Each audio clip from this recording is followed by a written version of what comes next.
మా latest videos కోసం మా ఈ తెలుగు న్యూస్ ఛానల్ సబ్స్క్రైబ్ చేసి గంట సింబల్ యాక్టివేట్ చేసుకోండి.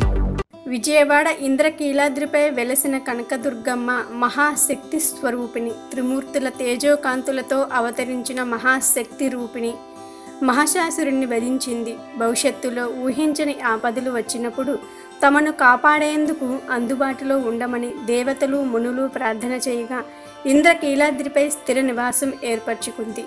అటువంటి మహిమగల అమ్మవారిని ఈ దేవి నవరాత్రులలో అత్యంత భక్తి శ్రద్ధలతో పూజలు చేస్తూ ఉంటారు. దేశ నలుమూలల నుండి భక్తులు అధిక సంఖ్యలో అమ్మవారిని ఈ దేవి నవరాత్రులలో దర్శించుకుంటూ ఉంటారు.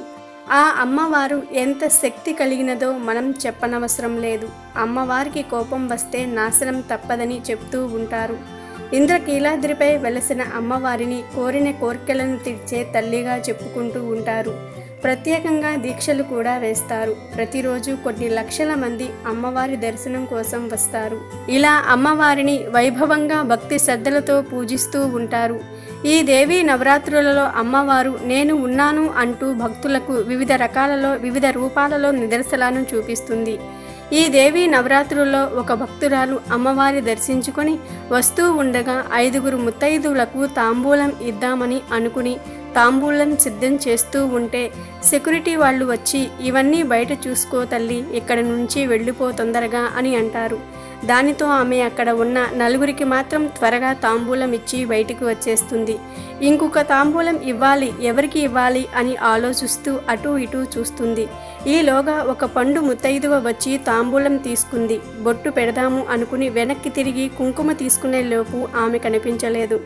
ఎంత వెతికినా కనిపించకపోయేసరికి ఆ దుర్గాదేవి స్వయంగా వచ్చి తాంబూలం తీసుకున్నదని అక్కడందరికీ అర్థమయ్యింది.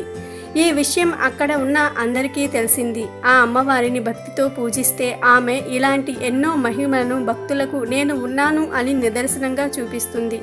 కావున అమ్మవారిని భక్తి శ్రద్ధలతో పూజించి అమ్మవారి అనుగ్రహాన్ని పొందండి. అమ్మవారు ఎప్పుడు ఎవరి రూపంలో నిదర్శనం చూపిస్తుందో తెలియదు. కావున ప్రతి ఒక్కరిని అమ్మవారి స్వరూపంగా భావించి అమ్మవారిని ఆరాధించండి. అమ్మవారి అనుగ్రహాన్ని పొందండి. వీడియో నచ్చితే లైక్ చేయండి, షేర్ చేయండి, బట్ సబ్స్క్రైబ్ చేసుకోవడం మర్చిపోవద్దు.